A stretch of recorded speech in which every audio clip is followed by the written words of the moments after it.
बिस्मिल्लाहिर्रहमानिर्रहीम। Dark world Imran series मुसन्निफ ज़हीर अहमद। इमरान और इसके साथी मुसलसल जोसेफ के साथ जंगलों में आगे बढ़ते चले जा रहे थे।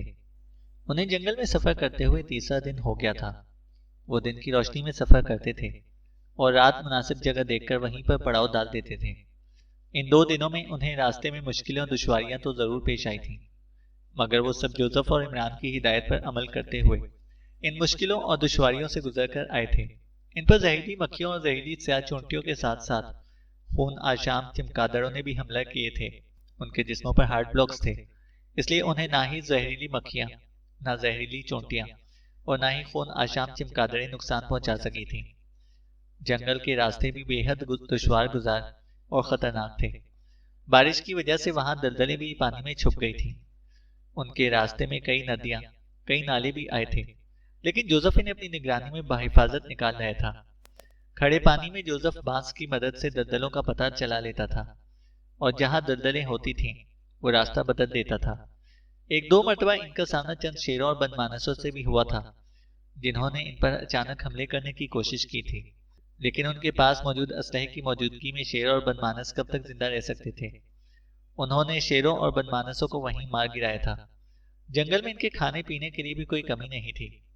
वहां ऐसे बेशुमार फलों के दरख्त थे जो प्रोटीन और विटामिन से भरपूर थे। इन फलों को खाने से इनकी भूख प्यास भी खत्म हो जाती थी और इसके जिस्मों में ताजगी भी आ जाती थी और वो आगे बढ़ने के लिए तैयार भी हो जाते थे।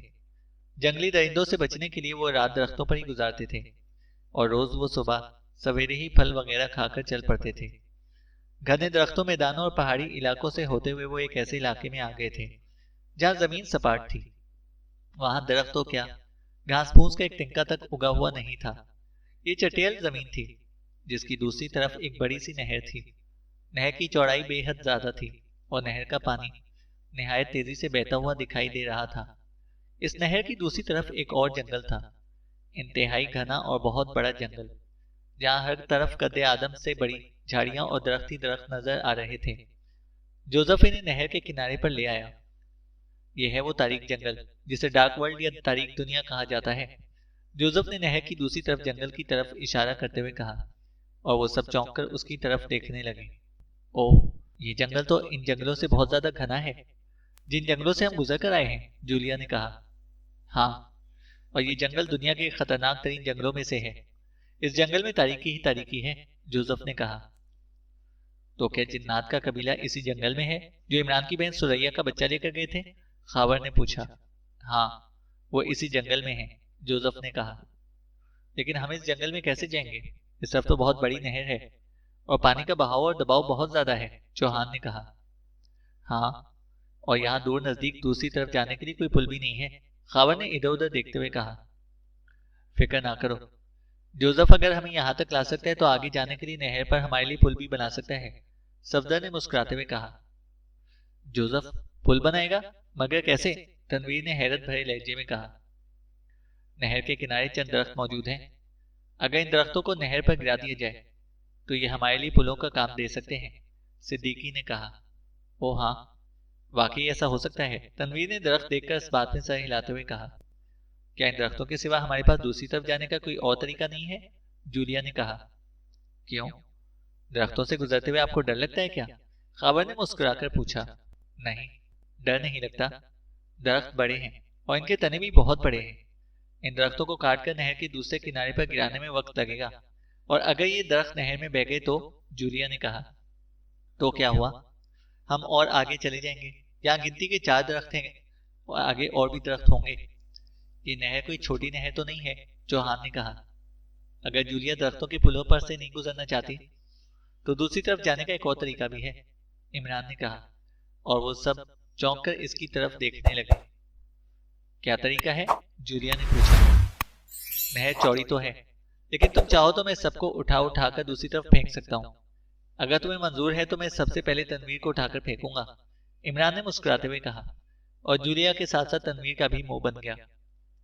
दूसरी तरफ नहर के साथ ही घने दरख्त हैं, आप जिसे भी फेंकेंगे वो दरख्तों से टकराकर नहर में ही गिरेगा, सुलेमान ने मुस्कुराते हुए कहा। इसलिए तो कह रहा हूं कि मैं सबसे पहले तनवीर को फेंकूंगा, इमरान ने कहा, और वो सब मुस्कुरा दिए। फजूल बातें मत करो, इन दरख्तों को दूसरी तरफ सही सलामत गिराने का सोचो, जूलिया ने झिल्लाकर कहा। सोचने से दरख्त नहीं गिरते, इन्हें गिराने के लिए बाकायदा मेहनत और मुशक्कत करनी पड़ती है, और मैं जंगलों में चल चलकर इस कदर थक चुका हूं कि जंगल का एक तिनका भी उठाकर दूसरी जगह पर नहीं रख सकता। इसलिए इन दरख्तों को काटने का मैं बिल्कुल भी नहीं सोचूंगा, क्योंकि जो सोचता है उसे एक कुंडा खोलना भी पड़ता है, इमरान ने रुके बगैर बात करते हुए कहा। सोचता है नहीं, जो बोलता है वही कुंडा खोलता है। आप मिसाल तो सही दे दिया करें, सफदर ने हंसते हुए कहा। मेरी मर्जी, मैं जैसे मिसाल दूं, तुम्हें क्या एतराज है, इमरान ने मुंह बनाकर कहा, और वो सब मुस्कुरा दिए। इन जंगलों में जाकर हमें क्या करना है, ये तो आपने हमें बताया ही नहीं। हम इस तारीख जंगल में जिन्नाती कबीले को कहाँ तलाश करेंगे, और सबसे अहम बात ये कि क्या इन जिन्नात को हम देख सकेंगे, सिद्दीकी ने कहा। क्यों, उन्हें देखने के लिए क्या तुम्हें खुदबीन चाहिए? तारीकी में देखने के लिए हमने जो नाइट व्यूज लेंसेज लगा रखे हैं, क्या वो काफी नहीं होंगे हमारे लिए, नौमानी ने कहा। नहीं, जिन्नात को तो इंसानी आंखों से इस वक्त तक नहीं देखा जा सकता जब तक जिन्नात खुद ना चाहें, सिद्दीकी ने कहा। यहाँ शैतानी जिन्नात रहते हैं, और वो चूंकि तारीकी में रहते हैं इसलिए हम इन्हें लेंस से भी देख सकते हैं, वो हमारी नजरों से नहीं छुप सकेंगे, जोसेफ ने कहा। फिर ठीक है, लेकिन, सिद्दीकी ने कहा। उसके जहन में एक और ख्याल आया था, लेकिन कुछ नहीं। मैं चाहता हूँ कि तुम ये कहना बल्कि पूछना चाहते हो कि इंसान होकर हम जिन्नात का मुकाबला कैसे करेंगे, इमरान ने कहा। अगर आप मेरे लेकिन को जान गए हैं तो फिर इसका जवाब भी दे दें, सिद्दीकी ने मुस्कुराते हुए कहा। इसका जवाब तुम्हें मालूम है, फिर भी जोसेफ तुम्हारे सवाल का जवाब देगा, इमरान ने कहा। यस बॉस, जोसेफ ने इस बात से सर हिलाकर कहा, और वो सब उसकी तरफ मुतवज्जा हो गए। हम जंगल में पहले शुमाल मगरिबी हिस्से की तरफ जाएंगे। जंगल के उस हिस्से में एक मैदानी इलाका है जहां एक जिंदा इंसानी हाथ मौजूद है जो जमीन में गड़ा हुआ है। इस हाथ के नीचे एक सदियों पुराना संदूक दफन है। संदूक में पुराने दौर के ऋषियों और महाऋषियों के बहुत से हथियार मौजूद हैं, ऐसे हथियार जिनसे हम शैतानी जरियात और शैतानी ताकतों का आसानी से मुकाबला कर सकते हैं और उन्हें फना भी कर सकते हैं। इन हथियारों से शैतानी जरियात बेहद डरती हैं। वो हथियार लेकर हम लाशाका कबीले के जिन्नात के सामने जाएंगे तो वो हमारा मुकाबला नहीं कर सकेंगे। उनकी तादाद सैकड़ों हजारों में भी हुई तो हम इन सबको खत्म कर देंगे, जोसेफ ने कहा, और फिर वो इन्हें संदूक में मौजूद हथियारों के बारे में बताने लगा। इस हाथ के बारे में तुमने बताया नहीं, जिसे तुम जिंदा हाथ कह रहे हो, जूलिया ने कहा। वो एक महाऋषि का हाथ है। इस महाऋषि ने स्याह संदूक और इसमें मौजूद हथियारों को शैतानों से बचाने के लिए अपनी जिंदगी में खुद अपना हाथ काटकर वहां गाड़ दिया था। महर्षि तो मर गया था, मगर सदियां गुजरने के बावजूद इसका हाथ अभी तक जिंदा है, और स्याह संदूक को हासिल करने के लिए जो इस तरफ जाता है वो हाथ इसे दबोच कर इसके टुकड़े उड़ा देता है, चाहे कोई इंसान हो, शैतानी जरियत हो या फिर कोई जिन, जोसेफ ने कहा। तो क्या इस जिंदा हाथ की मौजूदगी में हम वहां से संदूक हासिल कर सकेंगे, सफदर ने हैरत भरे लहजे में कहा। अगर मेरा साथ सुलेमान देगा तो हम वो संदूक जरूर हासिल कर लेंगे, जोसेफ ने कहा, और अपना नाम सुनकर सुलेमान बे इख्तियार उछल पड़ा। क्या मतलब? मम, मम, मैं क्यों? तुम मेरा नाम क्यों ले रहे हो? सुलेमान ने बौखलाए हुए लहजे में कहा। इसकी दो वजूहात हैं। एक तो मेरा गमलोगी मागी का खंजर तुम्हारी वजह से शैतानों के पास पहुंच गया है, और दूसरा ये कि एक जिन्नाती जरियत ने तुम्हारे सर पर कब्जा किया था। फादर जोशुआ ने मुझे बताया है कि मैं यानी प्रिंस मकाशो जिंदा हाथ के सामने रहूं और तुम उसके हुक्म में। इस तरह जिंदा हाथ की सही तवज्जो मेरी तरफ रहेगी और वो मुझे हलाक करने की कोशिश करेगा। इस दौरान अगर तुम हाथ के हुक्म में करीब जाकर उसे नानाता का खंजर मार दो तो जिंदा हाथ वहीं खत्म हो जाएगा। इस हाथ के खत्म होने के बाद हम जमीन खोदकर वहां से स्याह संदूक निकाल सकते हैं, जोसेफ ने कहा। और अगर इस जिंदा हाथ ने पलटकर मेरी गर्दन दबोच ली तो? ऋषियों महाऋषियों के हाथ बेहद ताकतवर होते हैं, वो एक झटके से गर्दन तोड़ सकते हैं। ना बाबा ना, मैं इस जिंदा हाथ के पास नहीं जाऊंगा। मेरा अभी भी मौत मरने का कोई प्रोग्राम नहीं है, और वैसे भी मेरी अभी शादी नहीं हुई, और मैं कंवारा मर जाऊं ये नहीं हो सकता, सुलेमान ने तेज तेज बोलते हुए कहा। तुम्हें कुछ नहीं होगा, मैं जिंदा हाथ को तुम्हारी तरफ मुड़ने का कोई मौका नहीं दूंगा, जोसेफ ने कहा। जो भी है ये तुम्हारा काम है, इसलिए तुम जानो। मैं तो डार्क वर्ल्ड में भी नहीं जाऊंगा, चाहे यहाँ कोई शेर आकर मुझे खा ही क्यों ना जाए, सुलेमान ने कहा। शेर का इंतजार करने की क्या जरूरत है, कहो तो मैं तुम्हारी गर्दन तोड़कर यहीं दफन कर दूं तुम्हें, इमरान ने कहा। जो मर्जी कहें, लेकिन मेरा फैसला यही है कि मैं कहीं नहीं जाऊंगा, सुलेमान ने कहा, और फिर वो वहीं जमीन पर बैठ गया।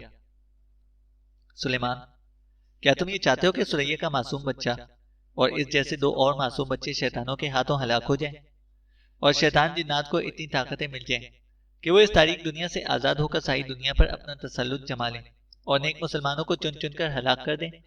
जूलिया ने बड़े तल्ख लहजे में कहा। न, नहीं, मैं भला ऐसा क्यों चाहूंगा, सुलेमान ने हिकलाते हुए कहा। तो क्या तुम ये चाहते हो कि हम जो इस कदर तवील सफर करके यहाँ तक आए हैं, इन तकलीफों और परेशानियों को भूलकर और नाकाम होकर वापस लौट जाएं?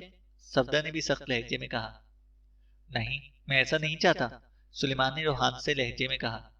देखो सुलेमान, हम इस वक्त शर के खिलाफ काम कर रहे हैं। हमारा मकसद मुसलमानों को शैतानों से महफूज रखने के साथ साथ 3 मासूम बच्चों की जिंदगियां भी बचाना है। हम इन मासूम बच्चों को शैतानों के रहमो करम पर नहीं छोड़ सकते। इन मासूम बच्चों के साथ साथ सारी दुनिया के मुसलमानों के बच्चों को बचाने के लिए हमें आगे बढ़ना ही होगा, और हमें वो हथियार हासिल करने ही होंगे जिनके जरिए हम शैतानों का मुकाबला कर सकते हैं। अगर हम वो हथियार हासिल नहीं करेंगे तो हम इन शैतान जिन्नों का सामना कैसे करेंगे? इनसे 3 मासूम बच्चों की जिंदगियां कैसे बचाएंगे? तुम्हें अपनी जान की परवाह नहीं करनी चाहिए। अगर तुम्हें कुछ होना होता तो बहुत पहले हो जाता। हमारे साथ साथ तुम भी मौत के मुंह से बचते हुए आए हो। याद रखो, अगर इमरान साहब बर वक्त तुम्हारा हाथ ना थाम लेते तो खाई में गिरकर तुम्हारा क्या हशर होता। शानारी जादू का वार, चीतों का हमला, जहरीली चोटियों और जहरीली मक्खियों के हमलों के साथ साथ तुम्हारी जान खून आशाम चिमकादड़ों से भी महफूज रही है। अगर तुम्हें वहां कुछ नहीं हुआ तो यहां भी कुछ नहीं होगा। तुम्हें हिम्मत और हौसले से काम लेना होगा। ये कामयाबी तुम्हारी कामयाबी होगी।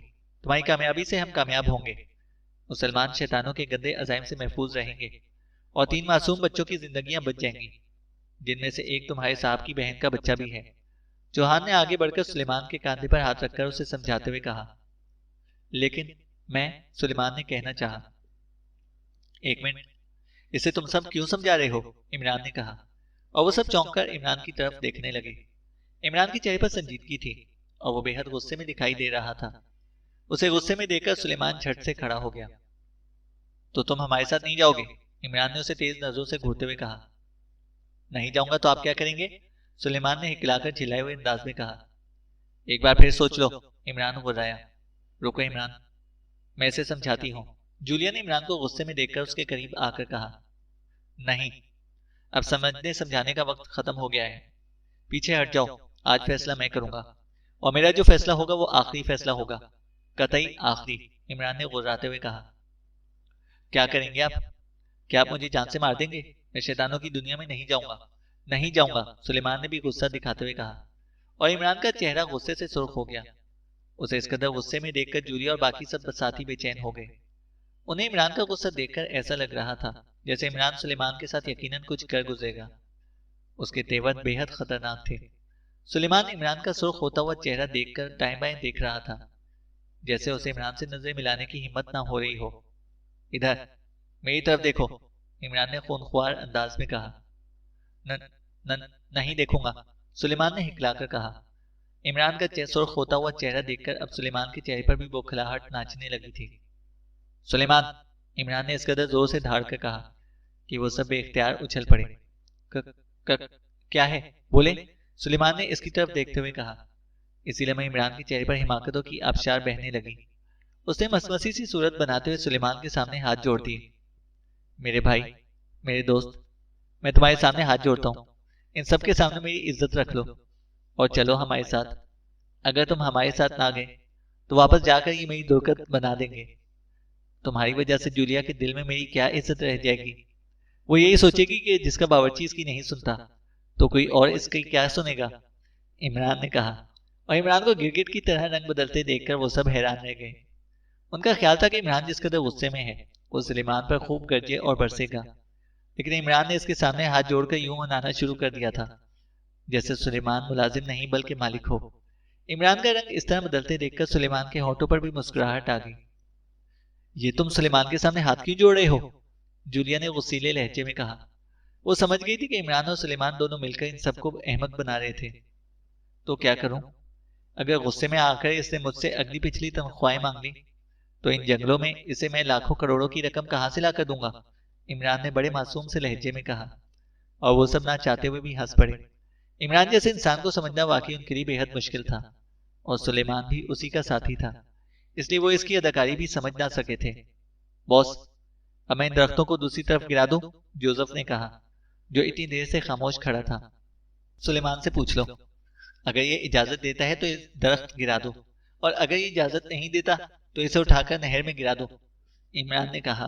और वो सब हंसने लगे, और जोसेफ सर हिलाते हुए दरख्तों की तरफ बढ़ने लगा। रुक जाओ! अचानक एक धारती हुई आवाज सुनाई दी, और वो सब बुरी तरह से चौंक पड़े। वो सब तेजी से पलटे और फिर से अपने पीछे खड़े अफराद को देखकर उन सबकी आंखें हैरत से फैलती चली गईं, और वो यूं उछल पड़े जैसे उन्होंने डार्क वर्ल्ड के जिन्नात को देख लिया हो। अगले 2 रोज में कर्नल फरीदी और इसके साथी भले चंगे हो चुके थे। जाबेला की हिदायतों पर अमल करते हुए कासिम ने उन्हें जिन पत्तों और जड़ी बूटियों का लेप लगाया था, इस लेप ने उनके जख्मों पर वाकई जादू का असर किया था। उनके न सिर्फ जख्म भर गए थे, बल्कि जख्म भी मुंदमिल हो गए थे, और उनका निशान तक इनके जिस्मों पर बाकी ना रहा था। हालांकि तीरों से इन्हें लगने वाले जख्म खतरनाक हद तक और गहरे थे। उनके पूरी तरह होश में आते ही जाबेला ने उन्हें सारी तफसील बता दी, और ये जानकर वो खुश भी हुए और हैरान भी कि उनकी जानें कासिम ने बचाई थी, और उसने ही जाबेला की हिदायत पर अमल करते हुए उनके जख्मों का इलाज किया था। कासिम जैसा मोटा आदमी जो दिमाग का भी मोटा था, इनके यूं काम आ सकता है, इसका इन्हें गुमान भी ना था। 2 रातें और 2 दिन उन्होंने इसी झोपड़ी में ही गुजारे। इस बार जाबेला हर वक्त साय की तरह इनके साथ रही थी। हुबान कबीले के वहशी तो हलाक हो चुके थे। जाबेला इन्हें हर किस्म की जंगली आफत से महफूज रखने की कोशिश कर रही थी। शुरू में इन सब पर नकाहत तारी रही थी, लेकिन जाबेला के कहने पर इन सब ने वही नीले फलों का रस पीना शुरू कर दिया था, जो जाबेला के कहने पर कासिम ने बेहोशी की हालत में उनके मुंह में निचोड़े थे। इन फलों का रस कसीला जरूर था, मगर इन फलों ने इन सब के जिस्मों में जैसे नई जान सी भर दी थी। उनकी सारी नकाहत दूर हो गई थी, और वो खुद को पहले से ज्यादा तवाना और मजबूत महसूस कर रहे थे। इस वक्त वो सब झोपड़ी के बाहर बैठे हुए थे। तारिक, हरीश और जगदीश जंगल में जाकर इन सब के लिए फल ले आए थे, जिसे वो सब खाने में मसरूफ थे। वैश्यों की लाशें जंगली दरिंदे घसीट कर जंगलों में ले गए थे। वहां जो कुछ हुआ था, इसमें खुद इन सब की जानें भी जाते जाते बची थी। अगर कासिम वैश्यों के खौफ से भागकर गड्ढे में ना गिर गया होता, और बाद में वो तीर अंदाजों को फायरिंग करके हलाक ना कर देता, तो बचे खुचे वैश्य इनकी लाशों के टुकड़े उड़ा देते। कासिम ने बर वक्त ना सिर्फ इनकी जानें बचाई थी, बल्कि इन सब की तंदुरुस्ती के लिए भी बहुत काम किया था। मानना पड़ेगा, वाकई कभी कभी खोटा सिक्का भी काम आ जाता है। अनवर ने केले के गुच्छे से एक केला तोड़कर इसे छीलते हुए कहा। इसे खोटा सिक्का नहीं, मोटा सिक्का कहो, रशीदा ने कहा, और वो सब हंसने लगे।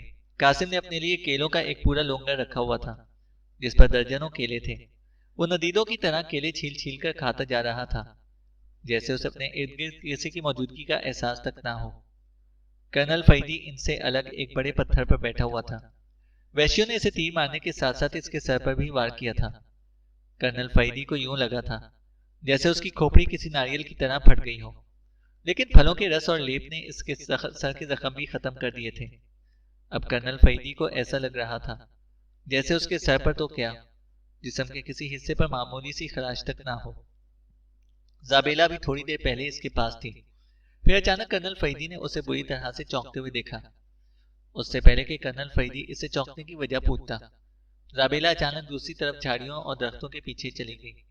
उसे जंगल की तरफ सबने ही जाते हुए देखा था। कासिम ने इन सब की जानें जाबेला ही के कहने पर बचाई थी। अगर जाबेला कासिम को गड़े से ना निकालती और उसे जंगल में ले जाकर पत्तों और जड़ी बूटियों के बारे में ना बताती, तो शायद ही इनमें से कोई भी जिंदा बचता। इसके बावजूद वो सब जानते थे कि जाबेला एक शैतानी जरियत है, और जाबेला ने इनकी सबकी जानें सिर्फ और सिर्फ अपनी जरूरत के लिए बचाई थी, जिसे किसी भी तरह नेकी में शुमार नहीं किया जा सकता था। इसलिए इनके दिलों में जाबेला के लिए नफरत के सिवा कोई जज्बात ना थे। ये अब जाबेला कहाँ चली गई? रोजा ने कहा। शैतानी जरियत है, कहीं भी जा सकती है, हमें इससे क्या? इंस्पेक्टर रेखा ने मुंह बनाते हुए कहा। फिर भी हम उसी के कहने पर यहाँ पर आए हैं। उसके जाने के बाद ही हुबान कबीले वालों ने हम पर हमला किया था। अगर उसकी गैर मौजूदगी में कोई और खूंखार कबीला इस तरफ आ गया तो? इंस्पेक्टर आसिफ ने खौफ भरे लहजे में कहा। जाबेला हमें सिर्फ जंगली आफात से महफूज रख सकती है। उसने पहले ही बता दिया था कि अगर हम पर हुबान कबीले वालों ने हमला किया तो वो हमारी कोई मदद नहीं कर सकेगी। अगर वो यहाँ होती तब भी हुबान कबीले वाले हम पर ऐसे ही हमला करते जैसे उन्होंने किया था, तारिक ने कहा। फिर भी अब हम ठीक हो चुके हैं। हमारे जिस्मों पर से जख्मों के निशानात तक खत्म हो गए हैं। अब हम और यहाँ कब तक रहेंगे? जंगल के इस माहौल से मैं बुरी तरह से आजिज आ गया हूँ। काश मैं तुम सबके साथ ना आया होता, इंस्पेक्टर आसिफ ने कहा। मेरे कहने पर तुम खुद ही साथ आने और जंगली जिंदगी देखने के लिए तैयार हो गए थे। मैंने तुम्हें साथ आने के लिए जबरदस्ती मजबूर तो नहीं किया था, कैप्टन हमीद ने मुंह बनाकर कहा। हो, मुझे क्या मालूम था कि जंगलों की जिंदगी इस कदर खौफनाक होगी और हमारी जानों पर बन सकती है, इंस्पेक्टर आसिफ ने जवाबन मुंह बनाकर कहा। अगर तुम इतना ही डर रहे हो तो जाओ, वापस चले जाओ। हमें से तुम्हें कोई नहीं रोकेगा, कैप्टन हमीद ने कहा। क्या जाबेला मुझे यहाँ से जिंदा सलामत जाने देगी? इंस्पेक्टर आसिफ ने झिलाहट भरे लहजे में कहा। इससे पहले कि कैप्टन हमीद कोई जवाब देता, उन्होंने झाड़ियों से जाबेला को निकलकर वापस आते हुए देखा। वो तेज तेज कदम उठाती हुई इस तरफ जा रही थी जहां कर्नल फरीदी मौजूद था। लो, आ गई है बदरूहों की मलका। हिम्मत है तो जाओ और जाकर उससे वापस जाने की इजाजत ले लो, कैप्टन हमीद ने कहा। मेरा उसके हाथों मरने का कोई इरादा नहीं है, इंस्पेक्टर आसिफ ने मुंह बनाकर कहा। कर्नल फरीदी, उठो, हमें अभी और इसी वक्त यहाँ से जाना है, जाबेला ने कर्नल फरीदी की तरफ बढ़ते हुए तेज आवाज में कहा। और कर्नल फरीदी फौरन उठकर खड़ा हो गया। क्यों, क्या हुआ? कर्नल फरीदी ने उससे पूछा। हमारे दुश्मन हमारे सर तक आ पहुंचे हैं। अगर हम यहाँ रुके रहे तो वो हमसे पहले स्याह संदूक तक पहुंच जाएंगे, जाबेला ने कहा। वो सब इन दोनों की बातें बखूबी सुन रहे थे। ये किन दुश्मनों का कह रही है? रोजा ने हैरत भरे लहजे में कहा। क्या मालूम, तारिक ने झिलाए हुए लहजे में कहा।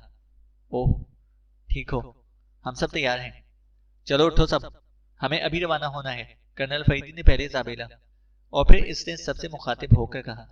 और वो सब बुरे बुरे मुंह बनाते हुए उठकर खड़े हो गए। उन्होंने अपने अपने बैगों में सामान डाला जो उन्होंने जरूरत के लिए बाहर निकाल रखा था, और फिर वो सब जाबेला के साथ एक तरफ को रवाना हो गए। ये किन दुश्मनों का कह रही थी? क्या हमारे अलावा भी कोई और इस स्याह संदूक को हासिल करना चाहता है?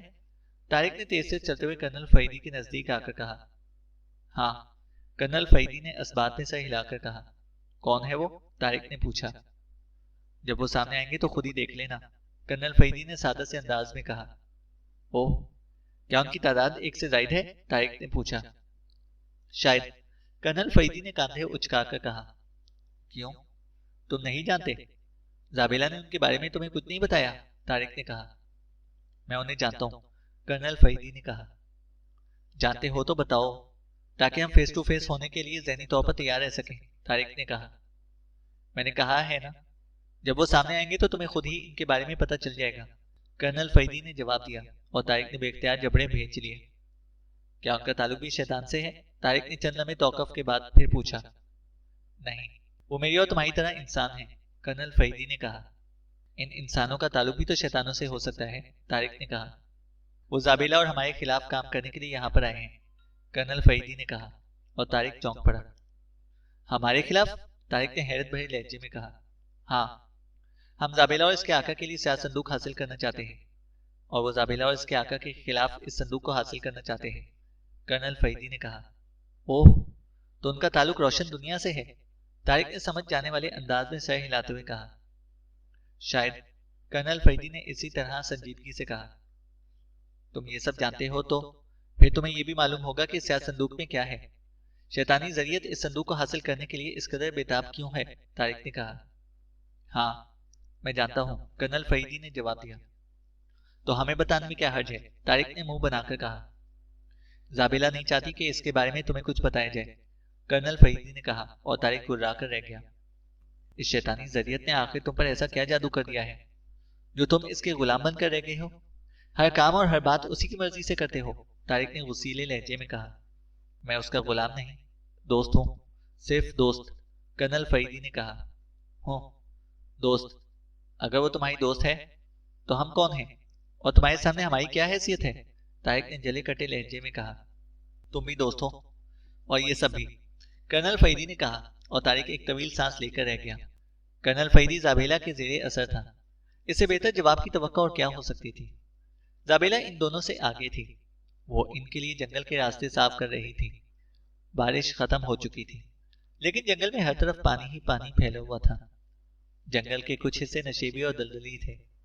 जाबेला ने डार्क वर्ल्ड की तरफ ऐसे रास्तों से गुजार कर ले जा रही थी जो दूसरे इलाकों से कम खतरनाक थे। ढलानी रास्तों पर वो निहायत आहिस्ता आहिस्ता उतरते थे, क्योंकि इन पर बेहद फिसलन होती थी। फिसलन से बचने के लिए वो दरख्तों और झाड़ियां पकड़कर नीचे उतरते थे। ढलानी रास्तों से होते हुए वो जंगल के एक ऐसे हिस्से में आ गए जहां दरख्तों की तादाद बेहद कम थी। अलबत्ता मैदान कराटा की बाढ़ से बड़ा हुआ था। कराटा के सब्ज और कांटेदार पौधे इनके कदों से भी कई कई फीट ऊंचे थे। इन पौधों की तरफ आते ही जाबेला ने तारिक को आगे आने के लिए कहा और इससे कहा कि वो तलवार से इन पौधों को काटकर रास्ता बनाता जाए। तारिक भला उसकी बात कहाँ सुनने वाला था, लेकिन कर्नल फरीदी ने भी जब उसे यही हुक्म दिया तो तारिक मजबूरन इनके आगे आ गया। इसके पास 2 तलवारें थी जो इसने होबान कबीले के वैश्यों की लाशों पर से उठाई थी।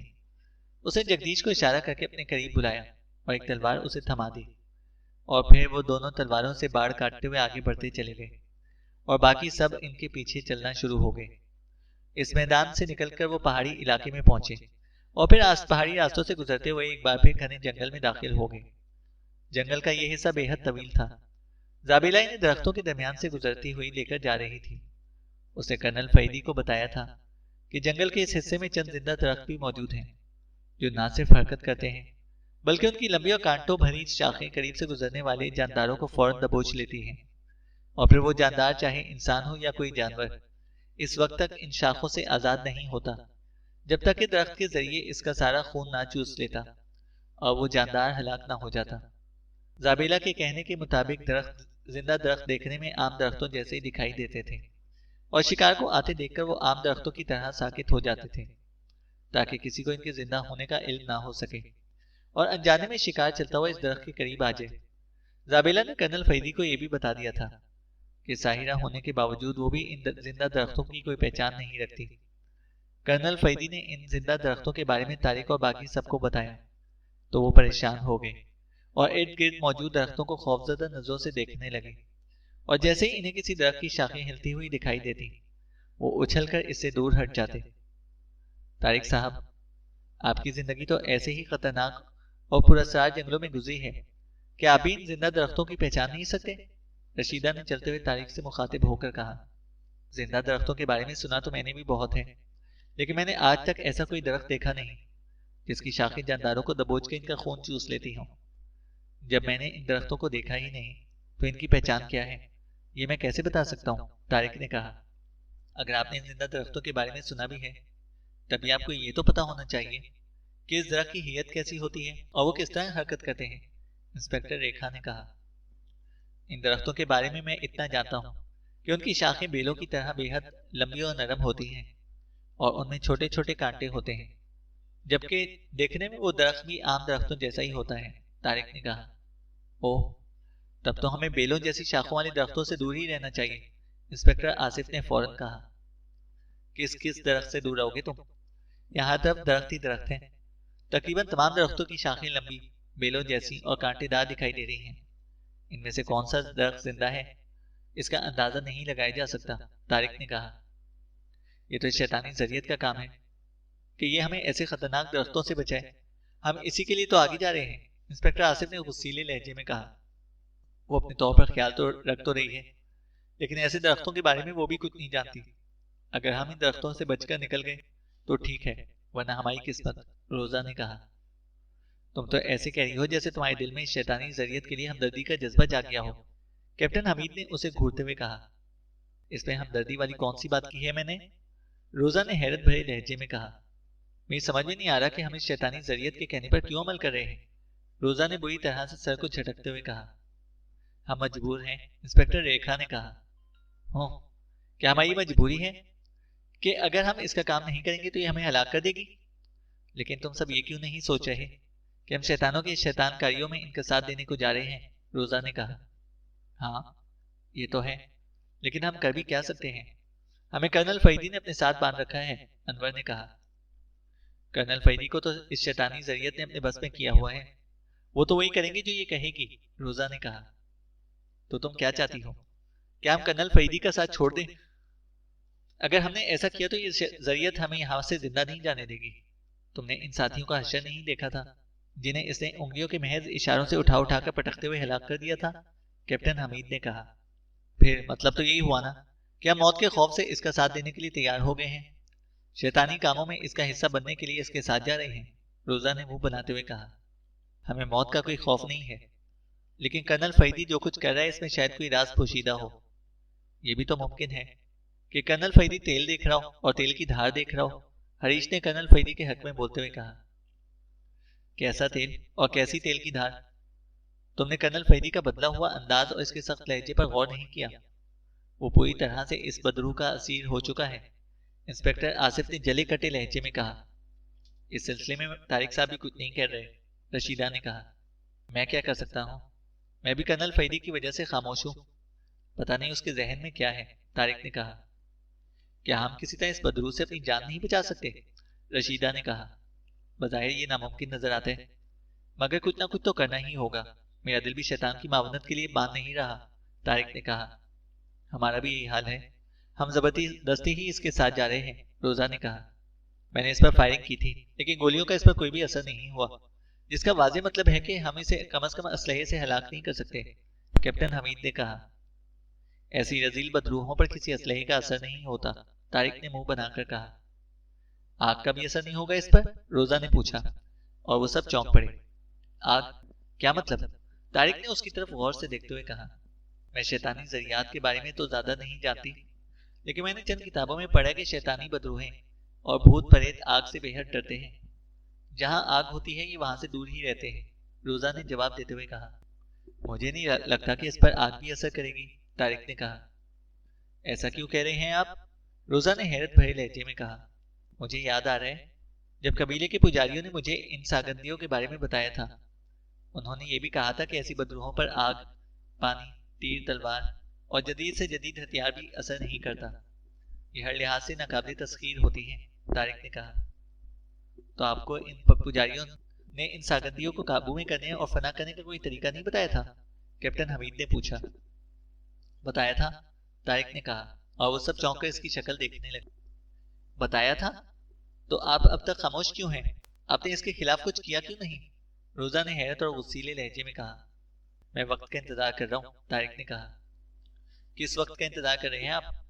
जब ये हमारे जरिए अपने मकसद में कामयाब हो जाएगी, स्याह संदूक हासिल कर लेगी, जिसमें न जाने कौन सा शैतानी राज छुपा हुआ है, इंस्पेक्टर रेखा ने भी इसी अंदाज में कहा। ऐसा ही समझ लो, तारिक ने मुस्कुराते हुए कहा, और वो हैरत से इसकी शक्ल देखने लगे। मैं समझ गई, रशीदा ने अचानक कहा, और वो सब इसकी तरफ मुतवज्जा हो गए। क्या समझ आया है तुम्हें? बताओ, अनवर ने कहा। तारिक साहब इस जरियत के जरिए इस स्याह संदूक तक पहुंचना चाहते हैं, ताकि ये जान सके कि इस संदूक में है क्या। संदूक का राज जानकर संदूक और इसे एक साथ खत्म करने का प्रोग्राम बना रहे हैं, रशीदा ने कहा, और इसकी बात सुनकर तारिक के होठों पर पुरस्कार मुस्कुराहट आ गई। आपकी मुस्कुराहट बता रही है कि रशीदा का तज्जिया गलत नहीं है, कैप्टन हमीद ने कहा, लेकिन तारिक ने कोई जवाब ना दिया। क्या आपको यकीन है कि अगर इस जरियत को फना कर दिया जाए तो कर्नल फरीदी साहब इसके शहर से निकल आएंगे? रशीदा ने पूछा। अहमकाना बातें मत करो, इसे कर्नल साहब पर सहर किया हुआ है। जब यही नहीं रहेगी तो इसके शहर का क्या कर सकता है? अनवर ने मुंह बनाते हुए कहा। इसी लम्हे अचानक उन्होंने एक दरख्त की लंबी लंबी शाखें हरकत करते हुए देखी। दरख्त इन सबसे चंद फीट के फासले पर था। उसकी बेलों जैसी लंबी लंबी शाखें, जिन पर छोटे छोटे कांटे थे, तेजी से उनकी तरफ लपकी। शाखों की हरकत देखकर वो उछलकर पीछे हट गए। शाखें सांपों की तरह लहराती हुई जैसी तारिक के करीब आई, तारिक ने हाथों में मौजूद तलवार तेजी से चलाना शुरू कर दी। कई शाखें कटी और इन कटी हुई शाखों के सिरों से खून फूट पड़ा, जबकि कटकर गिरने वाली शाखें यूं किलबिला रही थीं, जैसे सांप हों और उनके फन काट दिए गए हों। इस दरख्त पर फायर करो, हरी अप, ये जिंदा दरख्त है, तारिक ने चीखते हुए कहा, और इन सब ने बुखलाए हुए अंदाज में मशीन पिस्टल निकाले और माहौल यकलख्त फायरिंग की तेज आवाजों से गूंजने लगा।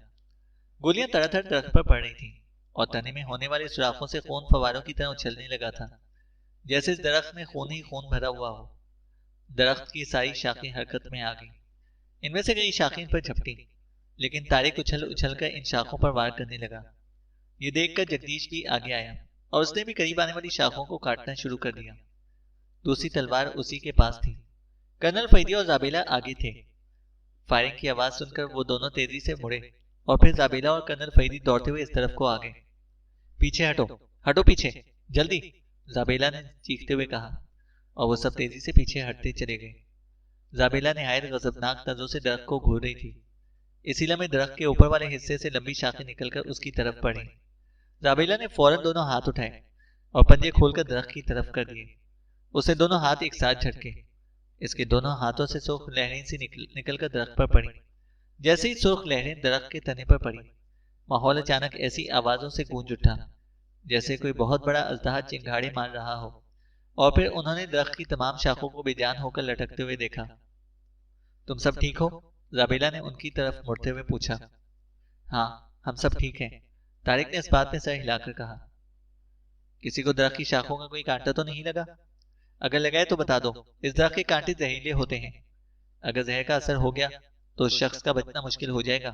जाबेला ने इन सबको बाई बाई देखते हुए पूछा। नहीं, दरख्त की हरकत का हमें फौरन पता चल गया था। हमने शाखें करीब आने नहीं दी। किसी को कोई कांटा नहीं लगा। तारिक ने अपने साथियों की तरफ देखते हुए जाबेला को जवाब दिया। उसके साथियों ने तारिक की तारीफ में इस बात में सर हिला दिया। ठीक है, चलो, बस थोड़ा ही सफर बाकी है, फिर हम इस खतरनाक जंगल से निकल जाएंगे, जाबेला ने कहा। और इन सब ने इस बात में सर हिला दिए और वो एक बार फिर अपने सफर पर रवाना हो गए। चंद घंटों बाद वो जंगल के घने दरख्तों से निकल आए और फिर अगले 2 घंटे एक दलदली इलाके से गुजरना पड़ा। इसके बाद वो नशेब से होते हुए एक चटेल मैदान में पहुंच गए, जहां ना दरख्त थे, ना ही झाड़ियां और ना कोई दूसरा पौधा। मैदान के दूसरी तरफ एक तवील और चौड़ी नहर जोर शोर से बह रही थी। वो चट्टानों पर से गुजरते हुए नहर के किनारे की तरफ बढ़े तो इन्हें वहां 8-10 अफराद दिखाई दिए। वो सब नहर की तरफ देख रहे थे, इसलिए इनमें से किसी ने उन्हें इस तरफ आते हुए नहीं देखा। उन्हें देखते ही कर्नल फैदी समेत सब वहीं रुक गए। ये तो इमरान और इसके साथी हैं। ये यहाँ क्या कर रहे हैं? तारिक ने हैरतज़दा लहजे में कहा। यही तो हैं वो दुश्मन जिनसे जाबेला ने फरीदी साहब को आगाह किया था, कैप्टन हमीद ने कहा। दुश्मन और इमरान? ये तुम क्या कह रहे हो? क्या तुम जानते थे कि जाबेला ने इनके बारे में ही कहा था? रोजा ने हैरतज़दा लहजे में कहा।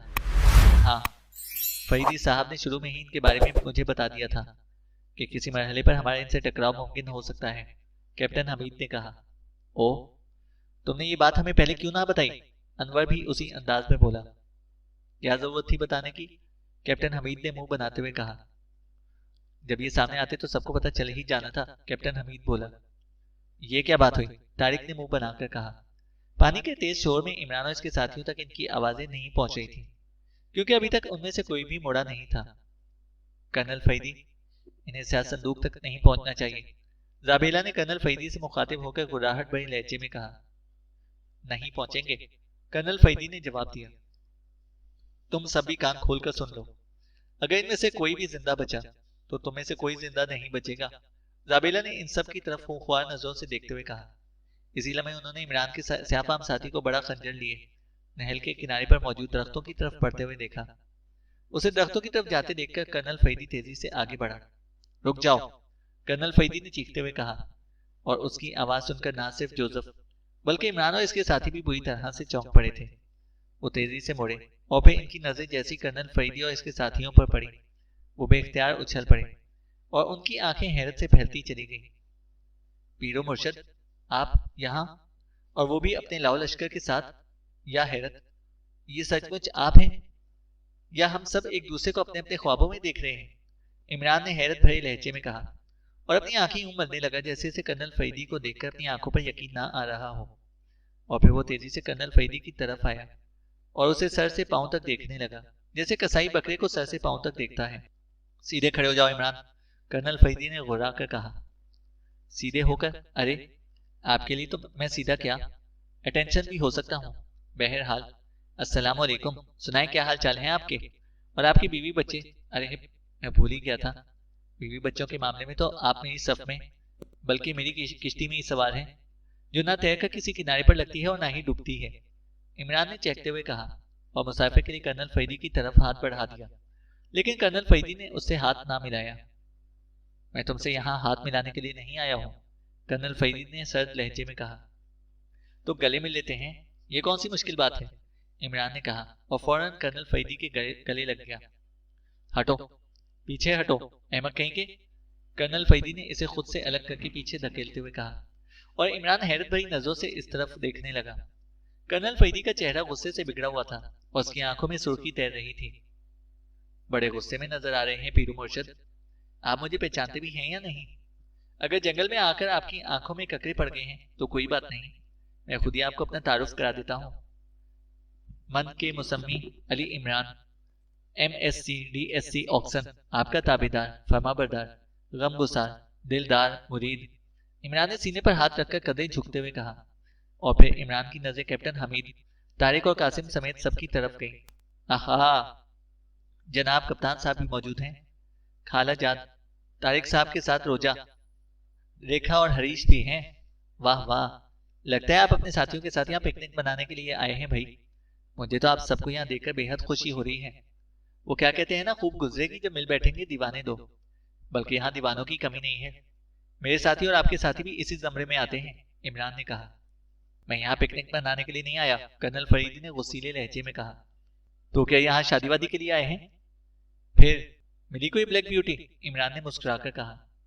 मैं यहाँ तुम्हारी और तुम्हारी साथियों की मौत बनकर आया हूँ इमरान, कर्नल फरीदी ने कहा। इसका बदला हुआ अंदाज और लहजा सुनकर ना सिर्फ इमरान बल्कि इसके साथी भी चौंक पड़े और हैरत भरी नजरों से कर्नल फरीदी की तरफ देखने लगे, जैसे उन्हें कर्नल फरीदी के गुस्से की वजह समझ ना आ रही हो। मौत बनकर? बाप रे, क्या आपने मलकल मौत के काम का ठेका भी ले लिया है? क्या आप हमें इन जंगलों में मारेंगे और वो भी कुंवारा? इमरान ने कहा। हाँ, तुम सब यहाँ आ तो गए हो, लेकिन यहाँ से जिंदा वापस नहीं जा सकोगे, कर्नल फरीदी ने उसी अंदाज में कहा और इमरान के चेहरे पर सचमुच हैरत के बादल उमड़ आए। वो अब तक यही समझ रहा था कि कर्नल फरीदी से मजाक कर रहे हैं, हालांकि कर्नल फरीदी की मजाक करने की आदत नहीं थी।